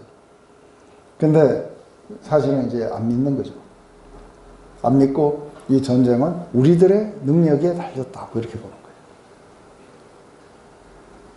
그래서 사실은 우리가 이게 그런 이야기를 해요. 우리가 육체가 있어서 우리가 육체대로 이렇게 살고 있지만 우리의 싸움은 이게 혈과 육에 대한 그런 것이 아니다. 그러면서 이제 어둠의 권세들 또 파워들, 이 사단들 이런 것들과의 어떤 싸움이라는 거죠. 근데 이 싸움은 우리가 이길 수 있는 싸움이 아닌 거예요. 이 싸움은 우리가 이길 수 있는 싸움이 아니라 하나님이 우리를 위해서 대신 싸워주시는 싸움이에요. 근데 어떻게 신약에 오면 대신 싸워주시냐면은 이것은 먼저 우리가 구원의 투구를 쓰고 의의 흉배를 붙이고 이런 이야기들을 오면 하나님이 이룩하신 그런 모든 것들이 우리 자신이라는 걸 알게 될 때 원수가 와서 우리에게 한없이 이제 우리의 어떤 잘못을 지적하고 그리고 죄책감을 갖다가 찌르고 뭘 하고 이렇게 할 때에 하나님이 우리를 갖다가 구원해 주셨고 하나님이 우리를 갖다가 이렇게 의롭게 해주시고 하나님이 우리를 이렇게 사랑하셨다는 이 확실한 믿음 때문에 우리가 이기게 돼요. 그래서 궁극적으로 이건 영적으로 이렇게 변했을 때 우리의 싸움들이 그렇게 일어나게 되는 거죠. 근데 지금 여기에서는 이제 비주얼하게 나타나는 거예요. 그래서 하나님이 우리와 함께 하시는지 하나님이 우리의 용사가 되시고 구원자가 되시는지 하나님이 이것을 갖다 주시겠다고 약속하셨는지 그게 이제 믿음에 가진 사람들은 초유의 관심사고 믿음이 없는 사람들은 우리가 이길 수 있겠는가 하는 것에 이제 자신의 능력들을 이렇게 재보는 거죠. 그래서 하나님은 이렇게 믿지 않는 백성들로 인해서 멸시당하셨다고 스스로가 이렇게 말씀을 하세요. 그러니까 이제 이렇게 되었을 때 이제 모세는 이 백성들의 권위자예요. 그죠? 그러니까 백성들의 권위자로서 이제는 백성들을 편에 서서 하나님을 설득하는 쪽으로 가게 돼요. 그래서 이게 하나님 편에 서서 백성들에게만 이렇게 하는 자가 아니고 백성들의 편에 서서 하나님을 설득하는데 하나님이 꼼짝 못하시게 하는 이 두 가지를 이야기하는 거예요. 첫 번째 하나가 뭐냐면 하나님의 명성에 금이 간다는 거예요. 이 백성을 애굽에서 데리고 나오셔가지고 그래서 이렇게 광야를 떠돌다가 마침내 이 백성을 그 안으로 넣을 수가 없어가지고 약속의 땅에 들여놓을 힘이 없어서 거기에서 이렇게 광야에서 죽게 만들었다고 하면 야, 온 세계가 보고 있을 텐데 세상이 그렇게 이야기하지 않겠느냐 하면서 하나님 명성에 이제 금이 가는 거예요. 또 하나는 뭐냐면 하나님의 성품에 호소를 해요. 왜냐하면 그 출애굽기 34장에 그 이야기를 해요. 그죠? 출애굽기 34장에 그 하나님의 영광을 보여달라 했을 때 이렇게 덮고 하나님은 나는 여호와라 하면서 그분의 속성, 그분의 이름 그것을 반포하실 때 여호와라 여호와라 노하기를 더디하시고 죄를 사유하시고 그리고 그 인자가 많은 하나님이시다. 그 원래 하나님 그러신 분 아니십니까? 그래서 이게 이제 우리가 다른 사람을 위해서 중보기도 하거나 자기를 위해서 기도할 때도 이제 죄를 갖다가 이렇게 우리가 그 사함을 받고 이런 어떤 기도를 할 때 자기가 잘못됐을 때 하나님 앞에 나가서 뭐를 근거로 해야 되는 거예요? 하나님 나를 이렇게 성령을 주시고 구원하셨습니다. 하나님 끝까지 제 힘으로 갈 수가 없는 거 알지 않습니까? 하나님이 끝까지 하나님의 능력으로 그렇게 이룰 줄 믿습니다. 하는 것과 함께 이제 또 한 가지 뭐냐면 하나님은 자비로우시고 인자와 이런 것들이 어째 영원한 무궁하시고 오래 참으시는 하나님. 지금까지 그래 왔듯이 이번에도 하나님은 그 자비를 나타내시옵소서. 이렇게 이야기했을 때 하나님의 그 성품 여기에다가 이렇게 호소하니까 하나님이 금방 이렇게 달라지게 돼요. 그래서 이 두 가지를 한번 제가 읽어보면 이제 주께서 이 백성을 한 사람같이 죽이시면 주의 명성을 들은 열국이 말하여 이르기를 여호와가 이 백성에게 주기로 맹세한 땅에 인도할 능히 없는 고로 광야에서 죽었다 하리이다. 이제 구하옵나니 이미 말씀하신 대로 주의 큰 권능을 나타내시옵소서. 두 번째 이러시기를 여호와는 노하기를 더디하고 인자가 많아 죄악과 과실을 사하나 형벌을 받을 자는 결단코 사지 아니하고 아비의 죄악을 자식에게 갚아 3, 4대까지 이르게 하리라 하셨나이다. 구하옵나니 주의 인자와 광대하심을 따라 이 백성의 죄악을 사하시되 애굽에서부터 지금까지 이 백성을 사하신 것 같이 사옵소서. 예, 하나님이 여호와께서 가라사대 내가 네 말대로 사하노라. 아주 하나님의 그 약점이에요. 이게 이제 백성 편에 서가지고 하나님을 지금 설득한 거예요. 그러니까 하나님이 설득을 당한 거예요. 그래서 이들이 멸하기로 했던 거를 하나님이 없애시고 내가 그들의 죄를 사하겠다. 그렇지만 이제 그들을 여기서 멸하지는 않겠지만 한 가지 이제 굉장히 중요한 게 하나가 있는 거예요. 그것은 뭐냐면 내 안식에 못 들어온다는 거예요. 나의 영광과 애국과 광야에서 행한 나의 이적을 보고도 이같이 10번이나 나를 시험하고 내 목소리를 청종하지 아니한 그 사람들은 내가 그 조상들에게 맹세한 땅을 결단코 보지 못할 것이요 또 나를 멸시하는 사람은 하나라도 그것을 보지 못하리라. 오직 내 종 갈렙은 그 마음이 그들과 달라서 나를 온전히 주셨은즉 그가 갔던 땅으로 내가 그를 인도하여 드리니 그 자손이 그 땅을 차지할 것이다. 그래서 너희 자녀들은 너희 패역한 죄를 지고 너희 시체가 광야에서 소멸되기까지 40년을 광야에서 유일하는 자가 되리라. 너희가 그 땅을 탐지하는 날수 40일 하루를 1년으로 환산하여 그 40년간 너희가 너희의 죄악을 질지니 너희가 나의 실어버림을 알리라 하셨나. 나 여호와가 말하노라. 모여 나를 거역한 이 악한 온 회중에게 내가 결단코 이같이 행하리니 그들이 광야에서 소멸되어 거기서 죽으리라. 그래서 이 이야기에 상당히 이렇게 중요한 거는 그들은 결단코 약속의 땅으로는 못 들어간다. 왜냐하면 이게 뭐를 의미하냐면 거기에는 믿음으로 들어가는 땅이에요. 오직 하나님의 은혜와 믿음으로만이 들어가는데 이 믿음을 갖다가 저버리고 하나님을 이렇게 멸시하는 사람들은 못 들어간다는 거죠. 그래서 40일 동안 올라가고 탐지했는데 그 40일을 하루를 갖다가 1년으로 환산해서 40년 동안 못 들어간다. 우리 주님은 이 40년을 광야에서 40일 동안 하셔서 거꾸로 환산하세요. 그죠? 1년을 갖다가 하루로 환산하셨어요.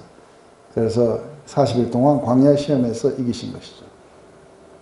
근데 이 이야기를 갖다가 하면서 이 이야기 자체는 우리가 그 가데사 바네아에 일어났던 이 불신은 뭐를 의미하는지에 대해서 이게 신약에서는 명확하게 이야기하고 있어요.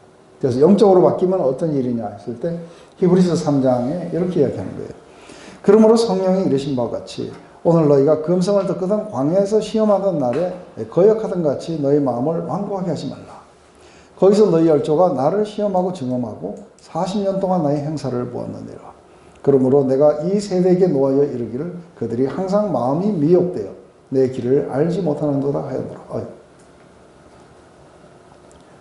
내가 노하여 맹세한 바 같이 그들은 내 안식에 들어오지 못하리라 하였다 하였느니라.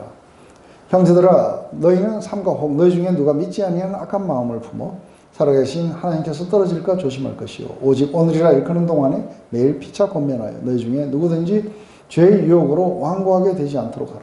우리가 시작할 때 확신한 것을 끝까지 견고히 잡으면 그리스도와 함께 참여하는 자가 될 것이다. 그러니까 이건 지금 여기에서 이야기하는 이 죄도 이게 뭐예요?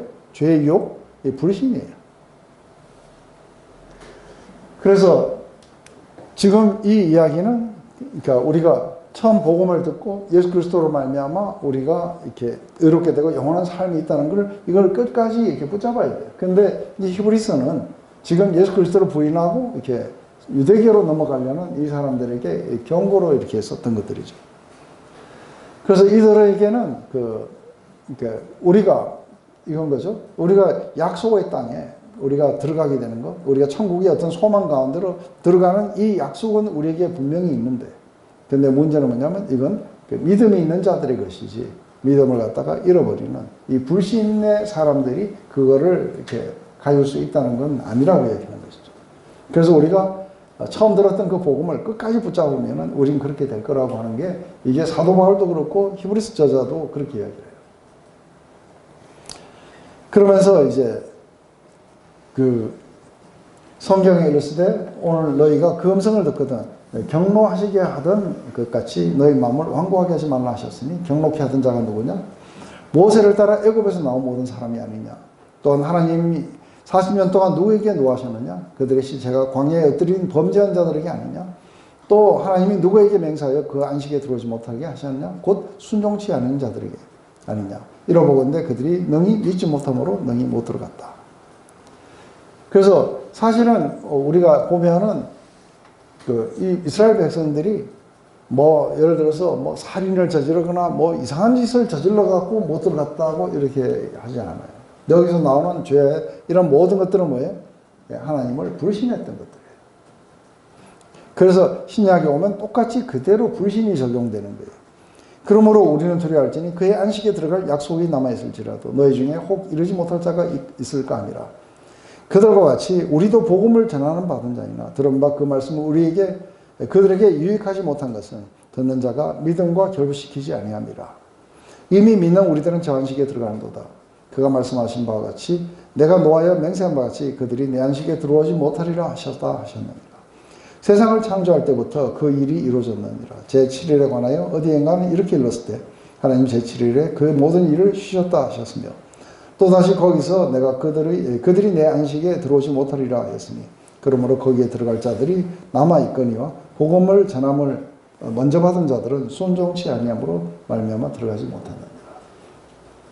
결국은 이 이야기가 전부 다 여기에 들어오게 되면 복음을 전함을 받고 믿음으로 화합하지 않으면 못 들어간다는 얘기예요. 그래서 그들이 왜 안식에 못 들어갔느냐? 근데 안식에 약속은 있는데 그들이 못 들었냐 하면 이 안식에 들어가라고 하는 어떤 명령을 들었어요, 분명히. 그런데 문제는 뭐냐면 하나님이 말씀하셨을 때도 그 말씀을 믿음으로 화합해서 받아들이지 않았다는 거예요. 마찬가지로 오늘날도 이 복음을 전했는데 믿음으로 화합해서 받아들이지 않고 그리고 예수 그리스도를 거부하게 되면 그들에게는 안식이 없다는 거예요. 그러니까 우리가 그날이 가까울수록 피차 권면해서 이런 어떤 불신에 떨어져 갖고 여기 히브리서에 보면 쓴뿌리가 나와요. 어떤 사람에게서 쓴뿌리가 나와서 이 쓴뿌리는 아버지한테 그렇게 상처를 받아서 온 쓴뿌리 이거하고는 다른 거예요. 이거 뭐냐면 불신의 뿌리들인 거예요.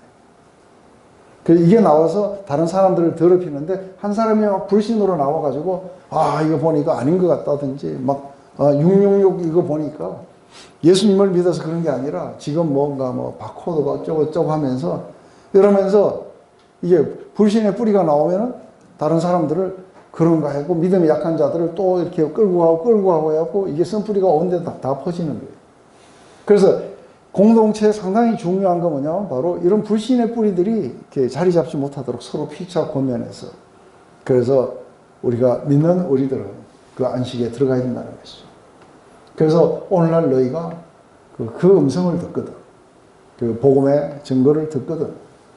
광야에서부터 그렇게 거역했던 날처럼 마음을 깜빡하시 하지 말고 그것을 듣고 믿음으로 화합하고 그리고 구원을 받으라고 그 이야기를 지금 하는 거죠. 똑같은 이야기가 지금 이제 이렇게 번역되어 나오는 거죠. 그런데 사실은 우리가 디모데후서를 보면은 지금 그 로마에 2번 투옥이 되는데 60년에 투옥이 됐을 때는 그때는 이렇게 잡혀온 게 아니라 황제에게 호소해서 갔기 때문에 가택 연금이었어요. 거기에서는 이렇게 그 근위대들에게 복음도 전하고 황실에도 이렇게 복음 전도하는 일을 받는 사람들이 있었어요. 근데 두 번째 투옥됐을 때는 달라요. AD 64년에 그 로마에서 불이 나고 네로가 이것이 기독교인들이 시켰다고 해가지고 그래서 막 잡아 들여갖고 죽일 때 그때 사도들이 거의 대부분 순교를 해요. 근데 이번에 투옥됐을 때는 상당히 달라요. 그래서 아주 서슬이 시퍼렇게 예수 믿는다라면 이렇게 원양 경기장에서 이렇게 죽게 되고 이런 어떤 과정이 오니까 아시아에서 따라왔던 모든 자들이 다 나를 떠났다 그래요. 그리고 우리 골로새서 4장에 가보면은 자기 주위에 있는 사람들 그때 1차 투옥 때 있었어요. 그죠? 그래서 자기 주위에 있었던 사람 중에서 데마가 무난한다고 이야기가 나와요. 그런데 데마는 세상을 사랑해서 떠났다고 이야기해요. 그러니까 어떤 이런 것들이 오게 되는데 이건 뭘 말하는 거냐면 예수님이 이제 우리가 씨 뿌린 자의 비유를 이야기해요. 그래서 아예 처음부터 믿음이 없는 자들은 탁 뿌리면은 아스팔트 위에 뿌려갖고 뿌리를 못 내려요. 그런데 어떤 자들은 탁 뿌리면은 뿌리를 내는 것 같아요. 그래서 잠시 하는데 갑자기 이렇게 사라져버려요. 그런데 어떤 자들은 굉장히 이렇게 교회 안에서 잘 자라는 것 같은데 그래서 지금 사도 바울을 보필하고 옆에서 막 따라다니고 이랬던 자들인데 핍박이 밀려오니까 다 떠나버려요. 그래서 재래 이역이나 핍박이 오면은 이건 가시덤불에서 떨어진 자들이라는 거예요. 그래서 실제로 그렇게 보였지만 그렇게 보이지 않는 사람들이 있다고 얘기하는 거죠. 이게 이제 이런 어떤 불순종에 대한 그래서 우리가 불순종이라는 거는 많은 사람들이 생각할 때 어떻게 하냐면 그러니까 이렇게 하지 마라 하는 거 요거를 갖다가 우리가 안 지켰다. 그래서 우리가 퍼펙트하게 지켜야 된다. 지금 이거는 이렇게 불순종에 대해서 잘못 이해한 거예요. 순종과 불순종이라는 거 뭐냐면 복음에 순종을 하고 복음에 불순종하는 거예요. 하나님의 뜻이 분명히 이렇게 밝혀진 거죠. 그죠? 그리고 우리는 알기로는 우리 힘으로는 법의 조문들을 지키는 게 불가능해요. 그렇지만 우리가 예수 그리스도로 말미암아 우리 죄를 사하셨다는 것 그리고 성령을 주시고 그리고 우리가 성령의 그 인도하심을 따라가고 이러한 어떤 부분들은 이것은 우리가 해야 되는 게 아니고 하나님이 하시는 것을 믿음으로 받아들이는 건 해야 돼요. 그래서 도에 순종했다 하는 이야기 뭐냐면 복음을 믿고 받아들였다는 거예요. 그거 안 되면 끝이에요. 그죠? 근데 그렇게 가더라도 여전히 우리는 뭐예요? 몸에 습관들이 남아서 넘어지기도 하고 이렇게 하기도 하고 그렇지만 궁극적으로 하나님을 향한 이 신앙이 사라지지 않으면 끝까지 가게 될 거라는 것이죠. 그래서 우리가 지켜야 되는 최고의 것은 바로 우리의 신앙인 것이죠. 이렇게 하고 했는데, 그 다음에 또 이제, 그러면은, 거의 못 올라가, 절대로 못 들어가고 너희들은 여기 있을 거라고. 그러면서 너희 자녀들이 들어갈 거라니까. 아니다. 그럼 우리가 지금이라도 올라가겠다 하고, 참 개구리처럼 올라갈 때는 안 올라가고, 그리고 또 이제 못 들어간다니까. 그럼 지금이라도 올라가자 해가지고, 그러니까 지금 올라가는 게 중요한 게 아니에요. 그죠?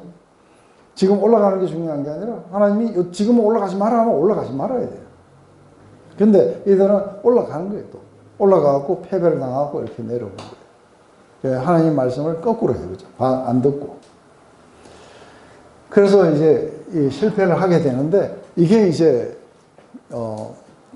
저는 늘 여리고 점령했던 이야기를 들으면 늘 어메이징해요. 왜냐하면 이제 여기에서 자라서 이렇게 된 2세들, 부모들이 믿음에 어떻게 실패했는지를 다 봤어요. 그죠? 이 2세들을 데리고 이제 들어가게 될 때에 정말 받아들이기 힘든 작전 명령을 내려요. 가서 한 바퀴 삥 돌고 와라. 그 다음 날도 돌고 오고, 마지막 날에는 7바퀴 돌아라. 그리고 야해라. 그걸 하면서 굉장히 이렇게 뭔가 바보스럽다고 생각하지 않았을까. 근데 이 세대들에게는 그게 바보스럽다, 뭐다, 이게 중요한 게 아닌 거예요. 하나님이 돌아라고 했으니까 그냥 우리가 돌자. 그래서 이거를 갖다가 아주 굉장히 이상한 작전 지시를 그대로 불평 없이 받아들이면서 이거를 돌았던 세대들이 바로 이 다음 세대들이고요. 이게 이제 믿음으로 살아간다는 게 이런 것이라는 것이죠. 그럼에도 불구하고 15장에 보면은 막상 다 들어가고 난 뒤에 무슨 법을 지키라고 이야기를 해요. 그래서 지금 여기서 다 죽겠다 그러는데 또 들어가서 어떤 법을 지키라고 하는 법을 주시는 것은 뭐냐면 그 다음 세대에게는 들어가는 것을 확실하게 약속하시는 거예요. 그래서 너희들은 들어갈 테니까 들어가면은 이렇게 하더라 하고 지금 이야기하는 거죠. 오늘은 우리가 여기까지 하고 마치도록 하겠습니다. 기도할게요. 하나님 아버지, 오늘 민수기에 광야의 길을 걸어가면서 생겼던 여러 가지 거역, 불평, 탐심 이런 것들을 봅니다. 이것이 오늘날 우리에게 얼마나 경계가 되는 사건들인지 모릅니다. 신약에 있는 수많은 기자들이 바로 이 사건들을 어떻게 영적으로 해석했습니다. 오늘날 우리에게 삶에도 여전히 동일하다는 것을 보여줍니다. 하나님 계속해서 우리가 처음 들었던 그 복음을 끝까지 붙잡으며 모든 삶의 모든 면에서 하나님을 끝까지 이렇게 신뢰하며 우리의 모든 두려움들을 극복하고 마침내 믿음에 우뚝 서게 하시옵소서. 그리고 하나님이 약속하신 그런 모든 약속이 우리의 것이 되게 하시옵소서. 예수님의 이름으로 기도드립니다.